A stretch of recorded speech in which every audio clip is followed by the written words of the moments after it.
Bahrain, ऐसे UAE जहां Dubai है, अबू धाबी है। आप ये बताओ, ये तो सारे मुस्लिम देश हैं और पैसों की कोई कमी नहीं है। इनमें से एक भी मुस्लिम देश बर्मा के मुसलमानों को शरण देता है क्या? गाजा फिलिस्तीन के मुसलमानों को शरण देता है क्या? नहीं देता है। क्यों नहीं देता? ये सोचने वाली बात है ना। आप एक दृष्टिकोण से सोचोगे, मैं आपको दूसरा दृष्टिकोण बताता हूं। एक दृष्टिकोण यह है कि भाई वो तो पहले ही इस्लामिक देश है, तो इनकी पॉलिसी है ऐसे देश में जाओ जो इस्लामिक नहीं है, क्रिश्चियन लोगों का और हिंदू लोगों का है, और वहां पर इस्लाम फैलाओ। ये उद्देश्य नहीं है। दुबई अरब वाले इनको इसलिए नहीं रोकते हैं अपने यहां से, दूसरे कारण से रोकते हैं। आपके जो चाचा हैं, मामा है, जीजा है, ताई है, फुआ है, काकी है, काका है, जितने नाते रिश्तेदार हैं, कजिन है, वो किस लेवल के हैं आपको पता है अच्छे से। कौन आपके घर का कार्यक्रम में आकर कार्यक्रम को बनाएगा और कौन बिगाड़ेगा, ये पता है कि नहीं पता है आपको? अरे कौन सी वाली चाची को बुलाएंगे तो कार्यक्रम बिगाड़ देगी घर का, ये पता है कि नहीं आपको? ये मेरी माताएं बोलती क्यों नहीं है? तो लिस्ट बना लेते हैं, ये चाची या मामी जो गड़बड़ करेगी ब्याह में आकर, भैया वो ना आए तो अच्छा है। बोलो होता है कि नहीं होता ऐसा?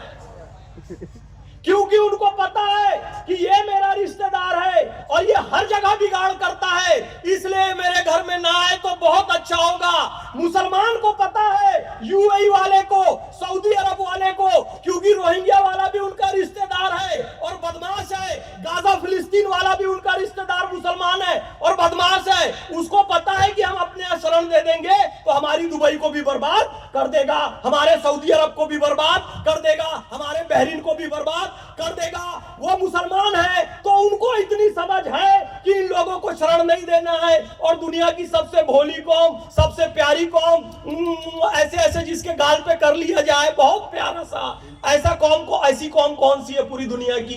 सबसे सॉफ्ट। बोलो ना जोर से, ये यही जो बैठे हुए हैं। और अरे रोहिंग्या तो बेचारा क्या हुआ, रोटी खिला दो, बड़ा हो के तुम्हारी गर्दन काटेगा। खिला दो रोटी, सांप को दूध पिला दो, तुम बड़ा होके अजगर तुम्हारे बच्चे को निगल लेगा। और हो ही रहा है। पाकिस्तान किसका हिस्सा था जी? अभी है? बांग्लादेश किसका हिस्सा था? अभी है? पीओके, पाक ऑक्यूपाइड कश्मीर किसका हिस्सा था? अभी है? अब और दूर चला जाता हूं, अफगानिस्तान, जय भीम जय मीम, जिंदाबाद जिंदाबाद। वहां पर गौतम बुद्ध की प्रतिमा को आतंकवादियों ने तोड़ा जो मुसलमान थे। जय भीम जय मीम कहां गया? उन्होंने एक चीज देखी, क्या देखी पता है? हिंदू। यह मूर्ति पूजा तो हिंदू लोग करते हैं, तोड़ो इसको। बोलो हां कि ना? अफगानिस्तान तक तुम्हारा था, है? नहीं है। माता हिंगलाज देवी तुम्हारी थी, माता ढागेश्वरी देवी तुम्हारी थी, पीओके तुम्हारा था, अक्साई चीन तुम्हारा था।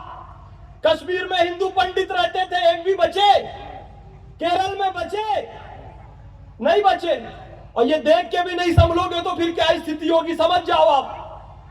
पूरे भारत में एक मॉडल मालेगांव में लाकर बता दिया कि वहां बहुसंख्यक हुए तो इस्लाम पार्टी नाम से एक पार्टी चुनाव जीत गई, और पूरे वहां के नगर निगम में इस्लाम पार्टी का वर्चस्व है। बोलो एक नगर निगम में हुआ कि नहीं हुआ? हाँ कि ना? मालेगांव में हुआ ना? हुआ ना? तो मॉडल लाके बता दिया कि महाराष्ट्र में जब हो जाएंगे तो पूरे महाराष्ट्र के विधानसभा में किसका कब्जा रहेगा? उसी इस्लाम पार्टी का, वही ओवैसी का। और देश में हो जाएंगे तो संसद पे किसका कब्जा रहेगा? यही विष्णुगुप्त चाणक्य ने प्राचीन काल में कह दिया था, ये शरणार्थियों को दया भाव करके अपने देश में घुसने नहीं दो, नहीं तो कल को ये तुम्हारी सभाओं में बैठकर तुम्हारे अधिकारों को चुनौती देंगे, और आज दे रहे हैं, और तुम कुछ नहीं कर सकते सिवाय देखने के। तो जिस भी स्तर पर कर सकते हो उस स्तर पर जरूर करो। तुम सोच रहे हो यार ये मोहम्मद फैज खान है, ये क्यों बोल रहा है? क्योंकि मुझे भी पता है मुसलमान भी सुरक्षित है दुनिया में सबसे ज्यादा ना, तब तक सुरक्षित है जब तक हिंदू बहुसंख्यक हैं। नहीं तो ईरान में तो पूरे मुसलमान हैं, अफगानिस्तान में तो पूरे मुसलमान हैं, इराक में तो पूरे मुसलमान हैं, युगांडा और सोमालिया में तो पूरे मुसलमान हैं। वो रमजान में ठीक से रोजा खोल पा रहे हैं? उनको रोजा खोलने के लिए पानी मिल पा रहा है? नहीं मिल पा रहा है। गाजा फिलिस्तीन में तो पूरे मुसलमान हैं, वो रमजान में रोजा रख पा रहे हैं? शांति से नमाज पढ़ पा रहे हैं? नहीं पढ़ पा रहे। अरे पूरे मुसलमान हैं, फिर भी शांति से नमाज नहीं पढ़ सकते, रोजा नहीं खोल सकते। आज पूरी दुनिया में युद्ध चल रहा है, अमेरिका बम मार रहा है, ईरान बम मार रहा है, इजराइल बम मार रहा है। भारत का मुसलमान इत्मीनान से रोजा भी रख रहा है, नमाज भी पढ़ रहा है, इफ्तारी भी कर रहा है, क्योंकि हिंदू बहुसंख्यक हैं। इसलिए मुसलमानों से कहता हूं अपने हिंदू भाइयों का सम्मान करो, और मैं मुसलमान होकर इसलिए यह बात कह रहा हूं। तुम क्या सोचते हो भारत में मुसलमान बहुसंख्यक हो जाएगा तो सब सुख शांति आ जाएगी मुसलमानों में? पाकिस्तान का तो मॉडल है, रोज बम फोड़ते हैं, सुन्नी शिया की मस्जिद में बम फोड़ता है, शिया सुन्नी को मारता है। ईरान शिया देश है, वहां सुन्नी सुरक्षित नहीं, इराक सुन्नी देश है, वहां शिया सुरक्षित नहीं। और सूडान में तो मुसलमानों ने एक दूसरे को चीर दिया और रोड रोलर चला दिया एक दूसरे के ऊपर, सब मुसलमान है। और यहां सारे मुसलमान सुरक्षित हैं क्योंकि हिंदू बहुसंख्यक है। यह बात ईसाइयों को भी समझनी चाहिए कि ईसाइयों की सारी धर्म परंपरा भी कब तक सुरक्षित है? जब तक हिंदू बहुसंख्यक है। बौद्ध हो, जैन हो, सिख हो, किसी परंपरा का व्यक्ति हो, उसको भारतीय संस्कृति से समझौता नहीं करना चाहिए। जो जेएनयू में, डीयू में आप लड़ाई देख रहे हो ना, ब्राह्मणवाद मुर्दाबाद, वो ब्राह्मणवाद और दलित की लड़ाई नहीं है। मैं अपने तमाम दलित भाइयों से एक बात कहना चाहता हूं, जो जेएनयू में लड़ाई हो रही है वो ब्राह्मणवाद और दलितवाद की लड़ाई नहीं है। वो लड़ाई है, एक तरफ केवल टुकड़े गैंग है और एक तरफ अखंड भारत और भारत माता की जय बोलने वाले लोग हैं। वहां दलित की लड़ाई है ही नहीं। दलित की लड़ाई होती तो अदिति मिश्रा वहां क्या कर रही है? तमाम तो ऊंची जाति के लोग वहां लगे हुए हैं जो ब्राह्मणवाद मुर्दाबाद कह रहे हैं। दरअसल वो ऊंची जाति के नहीं है, वो टुकड़े गैंग के लोग हैं। उसमें वो मिश्रा भी है, उसमें आरफा खानम शेरवानी भी है, उसमें नेहा सिंह राठौर भी है, उसमें रवीश कुमार भी है, उसमें नसरुद्दीन शाह भी है, जो ये कहते हैं कि उमर खालिद और शर्जील इमाम स्टूडेंट है, इनको छोड़ दो। जो कह रहा है भारत को काट दो, उसको कह रहे हैं स्टूडेंट है, छोड़ दो। ये लोग कह रहे हैं ना, मैंने जिनका नाम लिया, तो वो स्टूडेंट कह रहे हैं ये टुकड़े गैंग है। और हमारे दलित भाइयों का चोला ओढ़कर आ गए संत रविदास जी। पूरा जीवन गुजार दिया उन्होंने, हराम की कमाई का एक दाना उनके पेट में नहीं गया। संत कबीर दास जी, संत धन्ना, संत पीपा, संत रैदास, संत सेन, संत रामानंद जी, किसी एक को बता दो जिसने भारत और भारतीय संस्कृति का विरोध किया हो, जिसने राम जी को अपशब्द कहा हो, जिसने कृष्ण जी को अपशब्द कहा हो।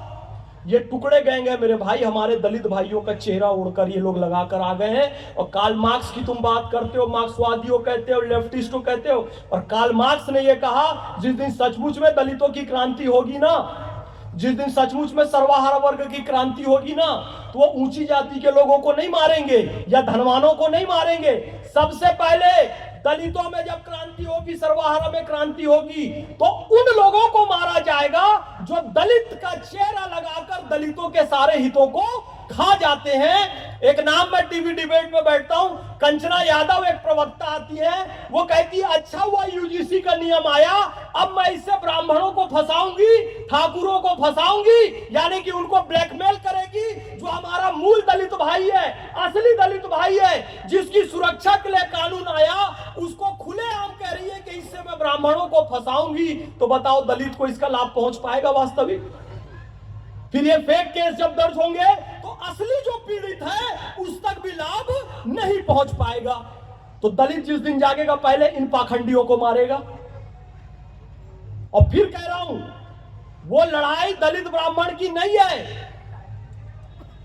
जेएनयू की जो वाइस चांसलर है शांति श्री जी ने बहुत अच्छी बात कही कि विक्टिमहुड एक बड़ा चल चुका है, हर बात में अपने आप को विक्टिम दिखाना। आपको पता है हामिद अंसारी इस देश के उपराष्ट्रपति रहे, वाइस चांसलर रहे, उपराष्ट्रपति रहे, विदेशों में प्रतिनिधि रहे, और उपराष्ट्रपति के पद के बनने के बाद जब वो उतरे उपराष्ट्रपति पद से तो कहते हैं भारत में मुसलमान असुरक्षित है, इसको विक्टिमहुड बोलते हैं। उपराष्ट्रपति रहकर भी पीड़ित।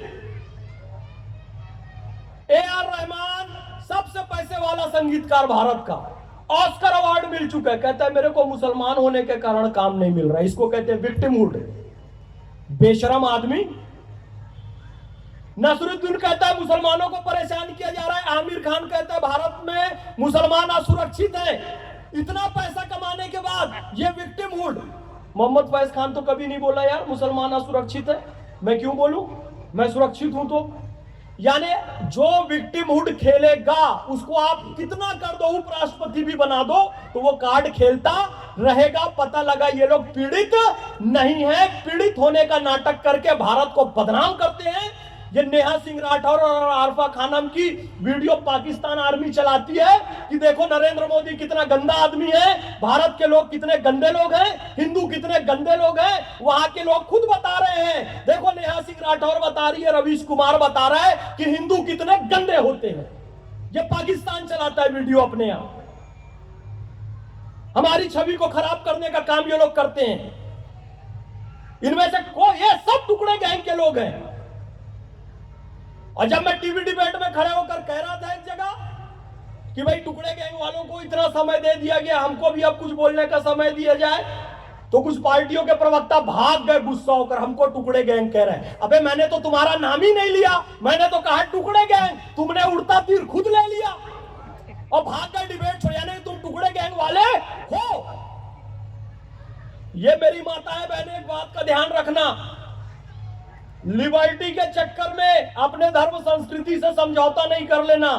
बोलो तुम साड़ी पहन सकते हो, यहां पर सलवार सूट भी पहन सकते हो, मैक्सी भी पहन लेते हो, जीन्स भी पहन लेते हो, टी शर्ट भी पहन लेते हो, जरूरत पड़ती है तो सर को ढांक भी लेते हो, जरूरत पड़ती है तो बाल को खुला करके भी घूमते हो, जरूरत पड़ती है तो चोटी भी बांध लेते हो, और लगता है तो पूरा बाल खोल के भी घूमते हो। यस और नो? किसी रिश्तेदार के घर जा सकते हो, मायके जा सकते हो, शादी ब्याह में जा सकते हो, मॉल में जा सकते हो, सब स्वतंत्रता है। इस स्वतंत्रता का लाभ उठाकर इसी स्वतंत्रता को खत्म मत कर देना, क्योंकि ऐसे ही लिबरल कुछ अफगानिस्तान की महिलाएं थी, अरे कुछ नहीं होता, क्या होता है, इनका रूल आ भी जाएगा तो क्या होगा। अब चक्कर ये हो गया है कि नियम ये बना दिया होते होते होते कि कोई पति अपनी पत्नी को पीट सकता है, खूब पीट सकता है, पूरे शरीर को मार मार के लाल कर सकता है, सुजा देगा, डबल कर देगा, सूजन आना जिसको बोलते हैं ना, स्वेलिंग, ऊपर से नीचे तक मार सकता है, लाल कर सकता है, मार मार के उल्टा लटका के मार सकता है। वो पुलिस में रिपोर्ट कराने जाएगी, पुलिस का दरोगा एक चीज देखेगा, हड्डी कहीं की टूटी क्या, हड्डी नहीं टूटी है, ये तो क्राइम है ही नहीं, आपको मार मार के सुझा दिया, लाल कर दिया। दिस इज नॉट क्राइम इन अफगानिस्तान की किसी औरत को मार मार कर लाल कर दिया जाए छड़ी से।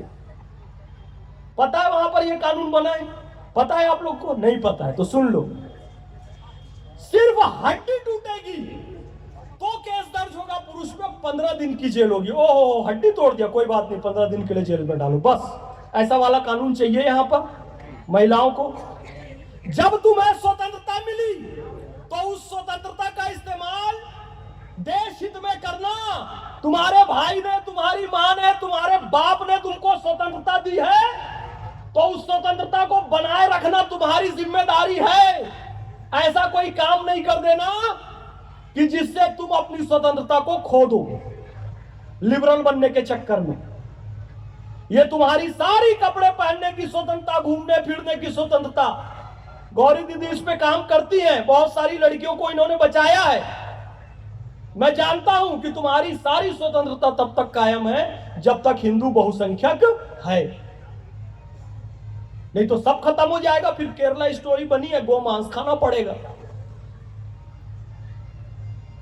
मोहम्मद फैज खान क्यों इतनी चिंता कर रहा है भाई? क्योंकि देखो कारण है, सबको काम के लिए नियुक्त किया गया है। मुसलमानों में ट्रिपल तलाक थी, इंस्टेंट ट्रिपल तलाक, एक बार में कहा तलाक तलाक तलाक और पत्नी गई। मुसलमानों में हलाला आ गया, वक्फ के नाम पर बहुत भ्रष्टाचार होने लगा। अब ये जो कुरीतियां आ गई, हलाला क्या है मैं नहीं बताऊंगा, फिर वो बात लंबी चला, आप सबको पता है, नहीं पता हो तो सर्च करके देख लेना। इतनी गंदी गंदी कुरीतियां आई मुसलमानों में, इसको ठीक किसको करना था? मुसलमानों को आगे आना था। जो मुसलमान मौलाना बने फिरते हैं बड़े बड़े, उनको आगे आना था। नहीं यार हम ठीक करेंगे, क्यों हमारी महिलाएं इंस्टेंट ट्रिपल तलाक झेलेंगी, क्यों हलाला झेलेंगी? और वक्फ में जो सारी बुराइयां आ गई है हम खुद सुधारेंगे उसको। मुसलमानों ने सुधारा? नहीं सुधारा। तो अल्लाह ने किसको भेजा सुधारने के लिए? मोदी जी को भेज दिया, योगी जी को भेज दिया, उन्होंने सुधार दिया, उन्होंने कानून बना दिया। तो भाई अल्लाह तो अपना काम करवा लेगा। मुसलमानों में बुराई आ गई, मुसलमान नहीं सुधार पाया, तो अल्लाह ने मोदी और योगी जी से करवा लिया। यस और नो? अब हिंदू सो रहा है, हिंदू सो रहा है, वो जगने को तैयार नहीं है। ना हिंदू जागने को तैयार, ना हिंदू को कोई जगाने तैयार। और जब हिंदू जाग नहीं रहा है तो भगवान श्री रामचंद्र जी ने मोहम्मद फैज खान को भेज दिया, जाओ इसको जगाओ करके। तो भगवान का काम तो होगा, या तो तुम करोगे, तुम नहीं करोगे तो मैं करूंगा, और वो दिख रहा है। यस और नो? दिख रहा है ना? ताली की मैं अपेक्षा नहीं करता हूं, बात आपके हृदय में जानी चाहिए, केवल मैं इतना कहना चाहता हूं। देखिए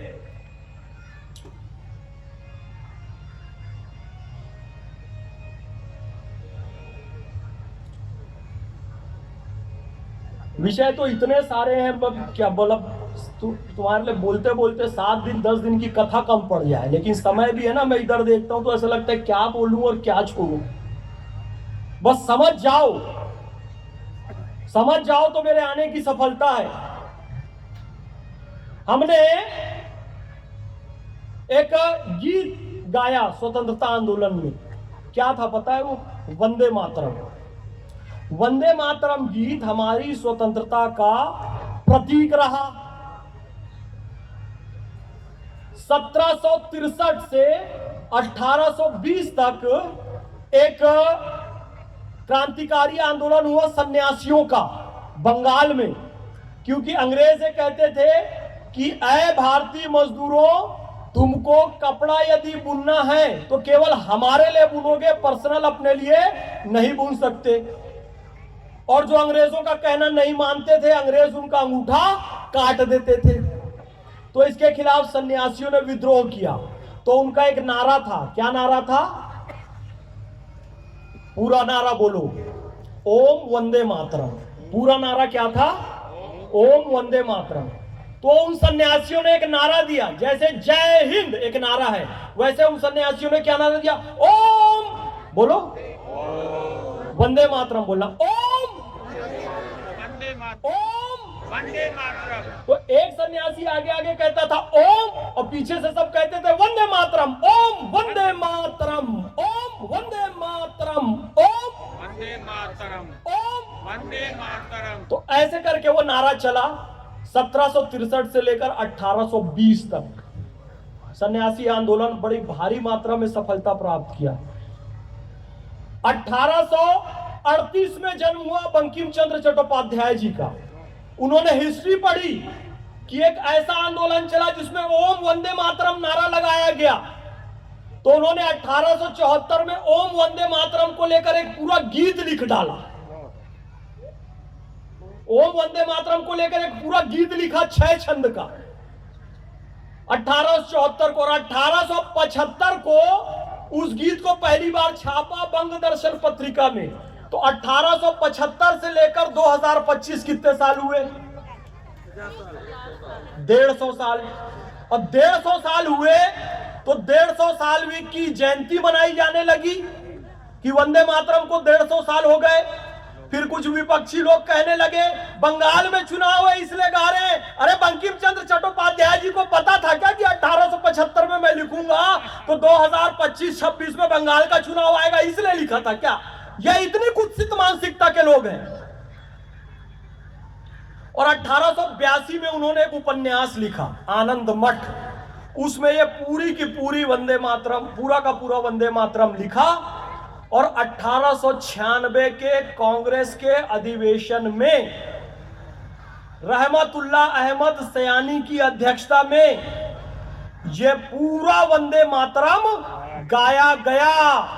सप्तकोटि कंठा कल कल निनाद कर ले, द्विसप्तकोटि भुजैर धृतखर करवा ले, अबला के नो मैती बोले, बहुबल धारणिम नमामि तारणिम रिपुदल वारणिम मातरम वंदे तुम्ही विद्या तुम्ही धर्म तुम्ही हृदय तुम्ही मर्म त्वम ही प्राणा शरीरे बहुते तुम्ही मां शक्ति हृदय तुम्ही मां भक्ति तोमराई प्रतिमा गढ़ी मंदिरे मंदिरे वंदे मातरम त्वम ही दुर्गा दश प्रहरण धारणी कमला कमल दल विहारिणी वाणी विद्यादायिनी नमामि त्वाम नमामि कमलाम अमलाम अतुलाम सुजलाम सुफलाम मातरम वंदे मातरम श्यामलाम सरलाम सुष्मिताम भूषिताम धरणिम भरणिम मातरम वंदे।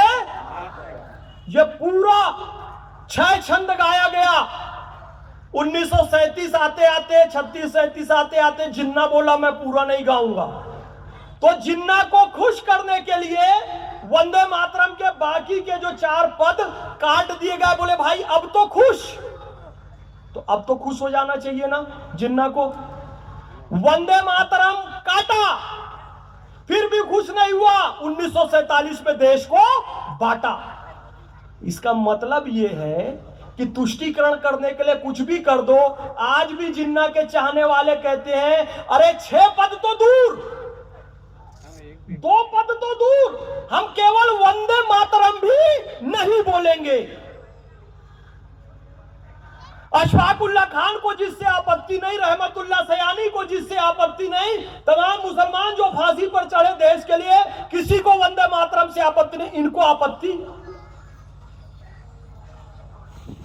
जो कि औलादे हिंदुओं की हैं, इनको आपत्ति। वंदे मातरम मुर्दा कौम का गीत कहने लगे। मेरे भाई तुष्टीकरण मत करो, ये सब उनके कारण नहीं हुआ, तुम्हारे कारण हुआ है। मैं मुसलमान हूं, वंदे मातरम गाया पूरा, मेरा ईमान गया क्या? मैं किसी से कम मुसलमान हूं? भाई मेरा इस्लाम ने मुझे सिखाया है कि देश से वफादारी करो, मैं कर रहा हूं। जय फिलिस्तीन जब बोलना होगा बोलूंगा, वहां जुल्म हो रहा है उसके खिलाफ आवाज उठाना होगा उठाऊंगा, ठीक है, अच्छी बात है। लेकिन जय फिलिस्तीन कहूंगा और मेरी गर्दन पर छुरी भी रख दो तो भारत माता की जय नहीं कहूंगा, तो यह बात तो गलत है। और अपने मुस्लिम मित्र को ये एक लाइन कहने की हिम्मत किसकी है? तुम नहीं कहोगे तो वो सोचेगा कि मैं जो कह रहा हूं वही सही है।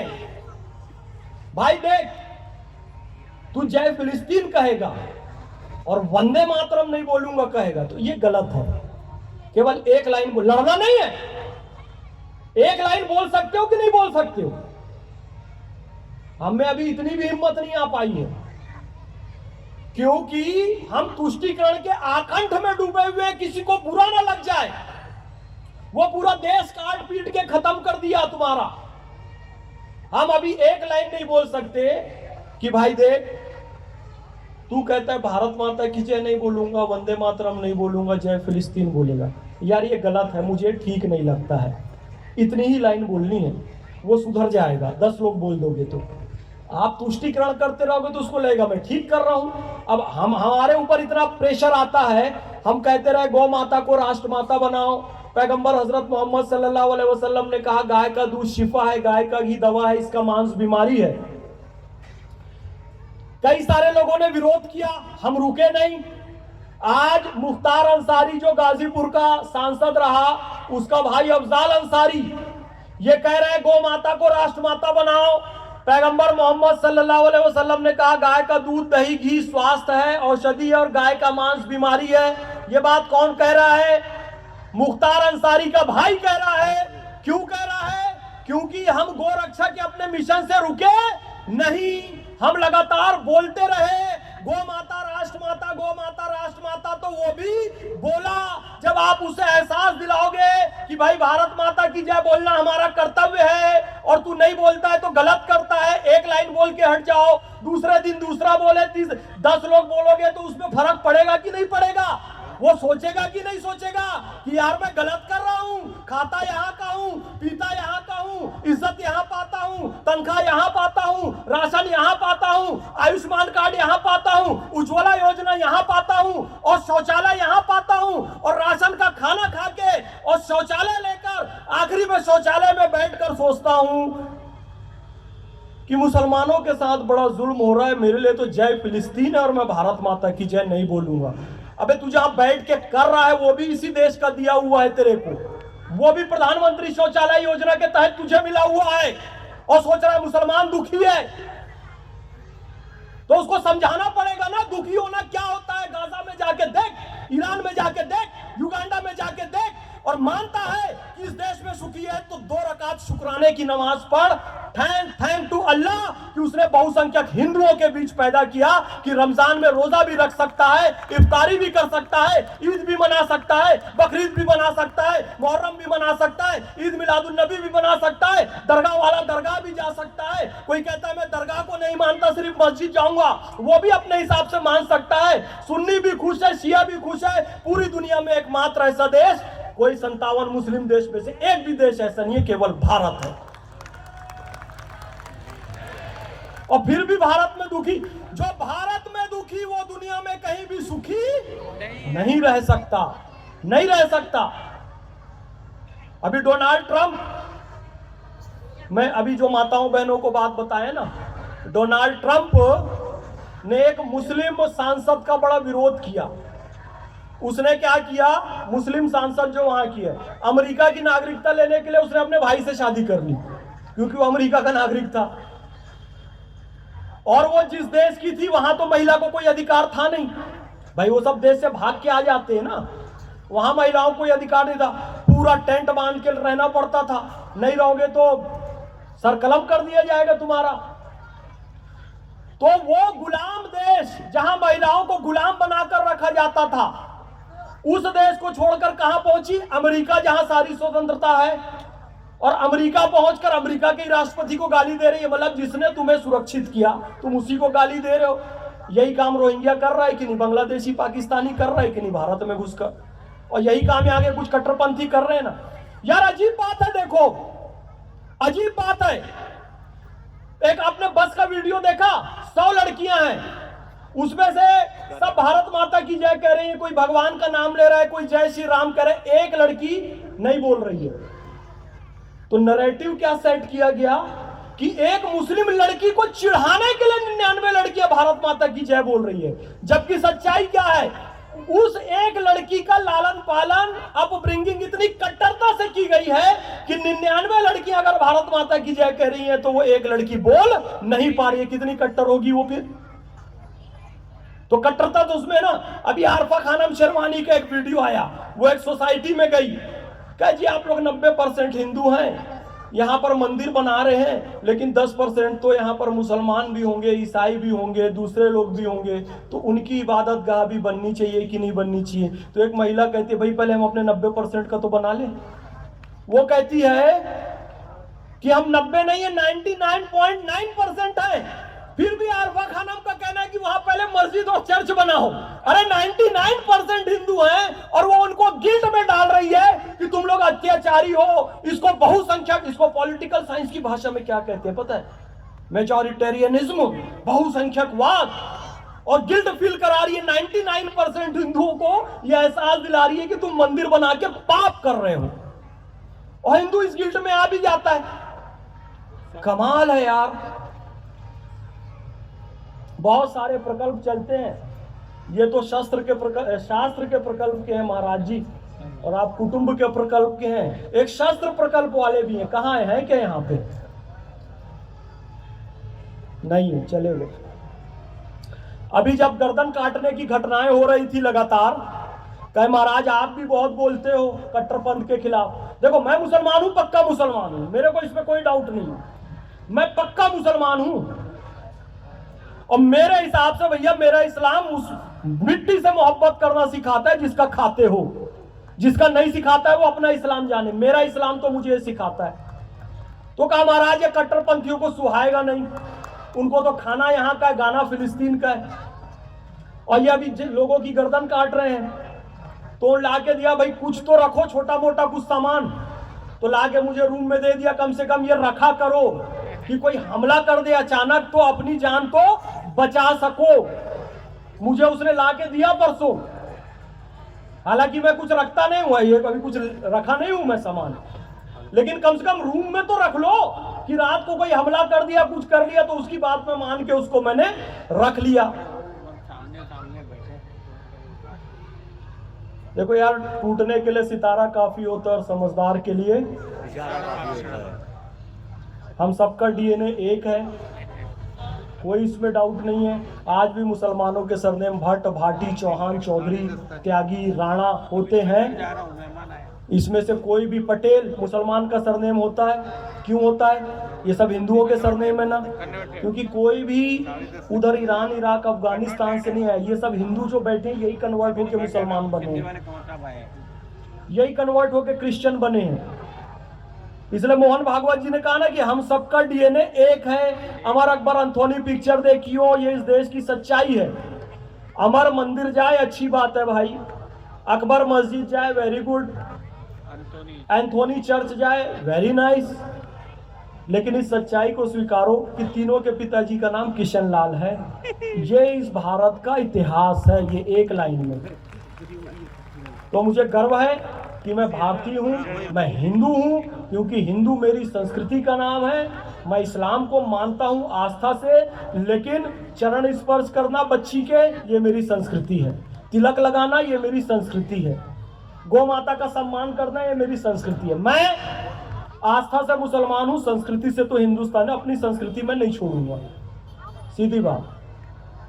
धर्म की अधर्म का, दोनों हाथ ऊपर उठा के जोर से बोलना है। आपने मुझे समय दिया उसके लिए बहुत बहुत धन्यवाद। कम से कम ये तो 5-7 दिन की कथा चलने वाली है, आधे घंटे पौन घंटे में कुछ नहीं होता है। बोलिए धर्म की अधर्म का, प्राणियों में विश्व का, गौ माता की, भारत माता की, नमः पार्वती पते, हर हर महादेव। बहुत बहुत धन्यवाद।